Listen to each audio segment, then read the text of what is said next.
Hey everybody, and welcome to another segment of astrologyanswers.com's weekly forecast.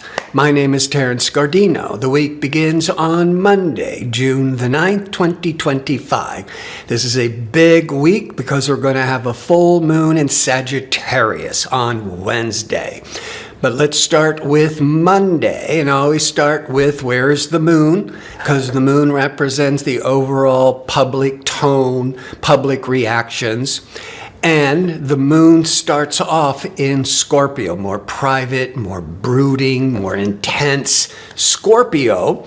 But by 7:56 a.m. Pacific time, the moon shifts into Sagittarius, which is very different from Scorpio. Many ways, Scorpio is pulling us inward, where Sagittarius is very outward. Keywords of Sagittarius is the eternal traveler or the eternal student. Sagittarius energy is very outgoing and friendly and adventurous. So that's starting at 7:56 a.m. Pacific time. But earlier, the first half of the day, communication Mercury will be squaring or a challenging aspect to restricted Saturn. Now, Mercury-Saturn, this could be the first part of the day. A lot of people could be worrying or that their expectations, that's the Mercury, could be frustrated or delayed. But then as we get more into the day, then Venus, relational Venus, will be in a square or a hard angle to Pluto. Now, Venus-Pluto can trigger some compulsiveness in relationships or secrets in relationships, especially as communication Mercury, the last half of the day, is going to be squaring or hard angle to nebulous, foggy Neptune. Mercury-Neptune can be very indecisive, spacey, unfocused, so not good for making important decisions. But it can also mean that there's some denial on your part, or denial or like deception on somebody else's part. That could be about relationships and that power struggles. But as I always say, this too shall pass. And one of the best things is on Monday, Jupiter, expansive Jupiter, is a 12-year cycle through all the signs. And on June the 9th, Jupiter is moving into Cancer for 1 year. And Cancer is the exalted sign for Jupiter. So Jupiter wants to give its best blessings, its best opportunities. So wherever Cancer falls in your chart, or how it impacts your sun sign, your rising sign, it's bringing a lot of luck and opportunity. It is the traveling planet, and it could also be focusing on how to gain more education.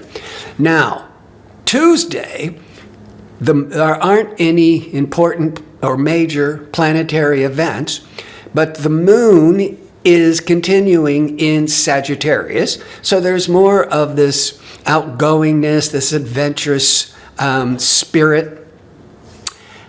And the sun is in Gemini. So the sun and the moon are in opposite signs. So that is pulling in the full moon. The full moon in Sagittarius will be exact at 12:45 a.m., just as we go into Wednesday, Pacific time. The full moon is revealing information that might have been hidden, or it's a time of culmination. Now, this full moon is going to also be on the day that communication Mercury, it will be in harmony with pleasurable relational Venus. So what could be coming to light for many people with the full moon? And Sagittarius is more friendly and outgoing. Mercury and Venus are in harmony. So discussions, conversations about your relationship could go better than expected. So what's being revealed, you're talking about it, and you're feeling much better. Now, the moon will go void of course in Sagittarius at 12:59 p.m. to 6:55 p.m. Pacific time, at which point the moon leaves adventurous Sagittarius and moves into more practical, sensible Capricorn. But during the void of course, which I mention every week, it means the moon is no longer making aspects to other planets, so there's not a lot of energy. So you wouldn't want to start any important new venture with the moon void of course, because the wind doesn't have your back. It's what you're striving for. If you start it during moon void of course, the energy could be unproductive and flat.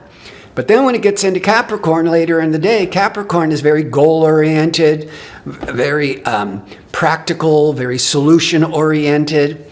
On Thursday, as the moon continues in Capricorn, as the moon goes from sign to sign every 2.5 days, by around 7, 8 a.m., the moon will be in harmony with relational pleasurable Venus. So that is a time when relationships are going well, you're feeling very comfortable socially. Could be sometimes with Venus, could also feel much more comfortable expressing yourself creatively.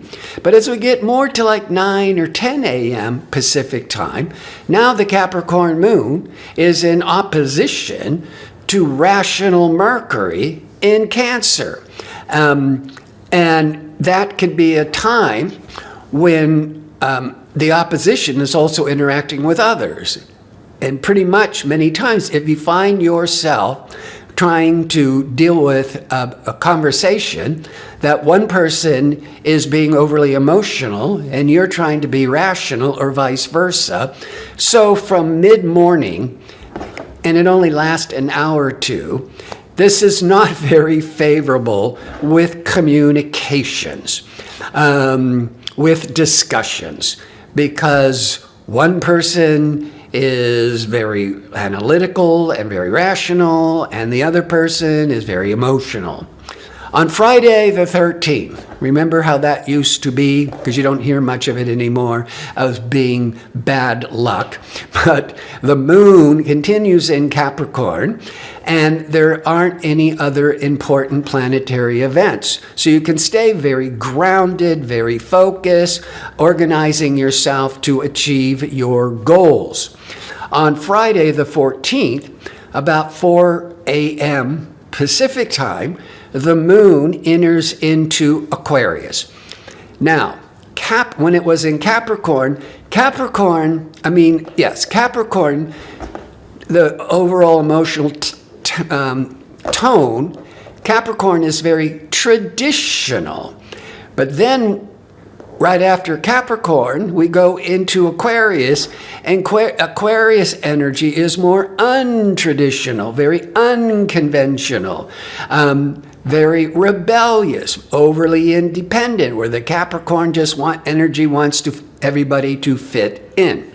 So that moon in Aquarius, you're going to be also, it's more group-oriented, friendly-oriented. We're in Saturday, going into Sunday.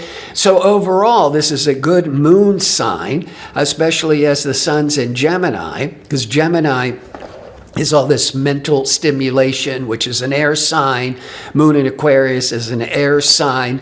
So there's a lot of mental stimulation, new ideas, brainstorming, all going very well. Around 6 to 8 a.m., the moon will be in harmony with pragmatic Saturn.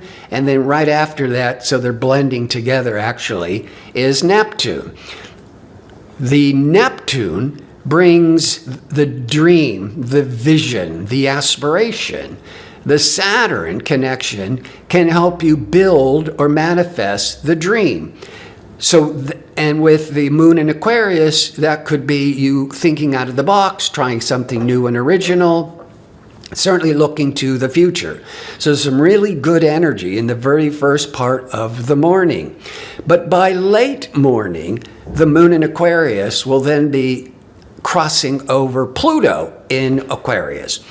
Now, a moon emotional aligning with Pluto once a month can trigger some really intense emotional reactions. But this can also be very favorable with Pluto, with deep introspection or counseling, psychology, even astrology, and with that moon, that's that really emotional need to really explore the depths of your psyche. So it can also trigger profound conversations with others. By 9 p.m. Pacific time, and here we are Saturday night, more so in the west coast of the United States, the public moon in Aquarius will be in tension, a square, with relational, pleasurable Venus. So if you're born more, if you're more on the east coast of the United States going into Europe, you may already be asleep.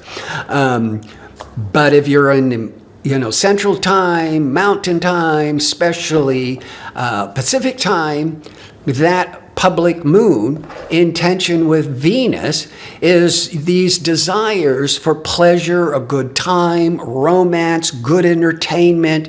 You might be feeling you're disappointed or frustrated. On Sunday, the moon is continuing in quirky, progressive Aquarius. But Mars, assertive and patient Mars, will be in hard angle to Uranus. That could trigger a lot of unexpected, irrational anger. At the same time, expansive Jupiter is squaring Saturn. This is a very intense day because the Jupiter-Saturn, you could be really worried financially. And the Mars-Uranus, you could be feeling really anxious and impatient. And it could be around money matters. So I want to thank you for tuning in. I hope to see you next week with my next segment. Until then, be safe and well.